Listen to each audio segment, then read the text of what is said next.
ወጥቷል። ዳርያስ ችግር አትፍጠር ማህበረሰቡ ላይ ወንድሜ። ሁሉም ህይወት አለው፣ ሁሉም ነፍስ አለው። ገባ?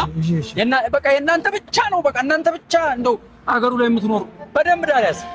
ከዚህ በፊት ሚጋ 27 ነበር የምትነዳው? አይደለም። እኔ እኮ እንደዚህ ደንበኛ መኪና ትነዳለህ? አየር ኃይል ነድተሃል? አይደለም። ከውጭ ሀገር ነው የመጣው። ከየት ነው የመጣው? ከቴክሳስ። እንደ ቴክሳስ ነው ዝም ብሎ እዛ ሰፊ መንገድ ላይ የለመድከው ነው እንዴ? አታይም? ምልክት የሰራ ነው እኮ እንድታዩት እኮ ነው ጌታዬ። እሺ መንጃ ፈቃድ አምጣ እስኪ። አይ ጉድ ነው እኮ ዘንድሮ እኮ እንደው ምንድነው እንደው አፕሪሼት አታረጉም? ትንሽ እንኳን እንደው የሰውን ትዕግስት አፕሪሼት አታረጉም? መንጃ ፈቃድ ቤት አይደለ? መንጃ ፈቃዱ ቤት ነው። አንተም ቤት መቀመጥ ነበረብህ። ፊት ግን አዲስ አልሆነብኝም። የት ነው የማውቀው መሰለኝ። ምናልባት ቲቪ ወይም ሶሻል ሚዲያ ካየ